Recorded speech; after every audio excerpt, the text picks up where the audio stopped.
السلام علیکم ملګرو. ارمان خان چینل کې تاسو ته هرکلی وایم.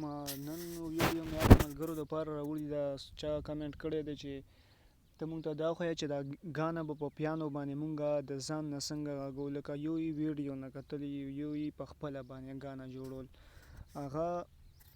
هغه طریقه مې نن تاسو ته راوړي ده. راځئ چې وګورو دا به څنګه زده کوو. راځئ دې باندې اوس لاړ شو مای پیانو ایپس به کولاو کړو. تاسو به څنګه زده کوئ ملګرو؟ ټولو نه اول به تاسو دا کار کوئ که نه، تاسو لکه چې هر یو سانګز غږوئ که نه، فرض کو کوم یو سانګز درته زه ووایم، تاسو ته ما لیسن 3 کې هم دا طریقه ښیلي وه، خو لیسن 4 کې ته بیا ښیم، ځکه چې هغه ویډیو باندې کمنټس راغلي وو چې دا نه ده ټیکه، نو هماغه طریقه به تاسو ته زه په دې کې بیا ښیم.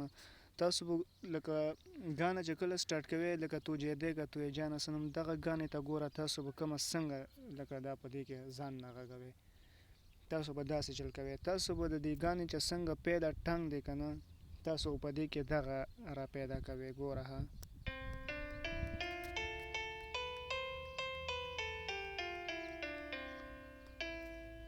دې کې به تاسو پیدا ټنګ څنګه را پیدا کوئ.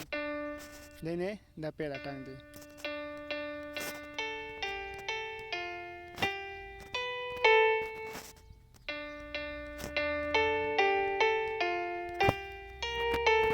ملګرو تاسو به دا پیدا ټنګ چې دی که نه، تاسو به دا پیدا ټنګ سره را پیدا کوئ. دی کې دا پیدا ټنګ چې دی دا په دې اتو ټکو کې پروت دی.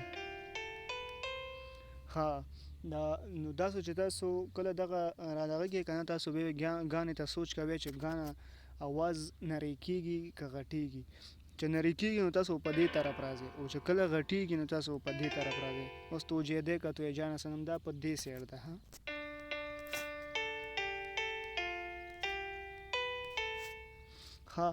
او دې نه علاوه که تاسو داسې نه شئ کولی یاره چې مونږ په دې نریو په غټ نه پوهېږو، تاسو به بیا بل کار کوئ.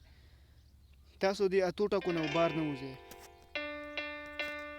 تاسو دا یو بټن خیر داسې چیک کړئ. تاسو ته به خپله اندازه وشي چې څنګه ټنګ میچ شي.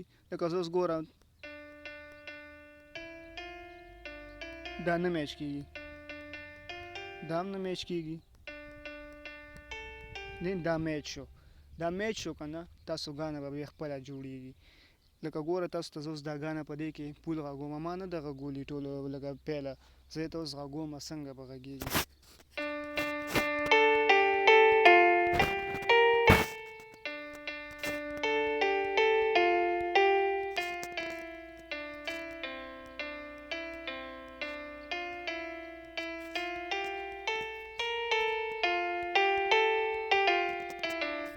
تاسو وکتو ملګرو دغه طریقه ده.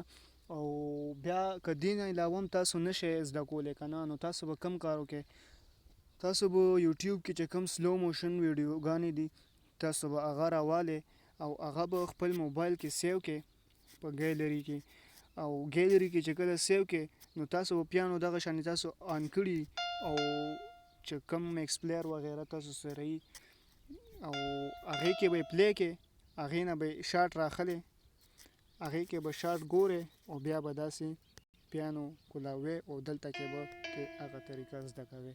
لکه مطلب مې دا شي د نورو ویډیوګانو نه به تاسو زده کوئ.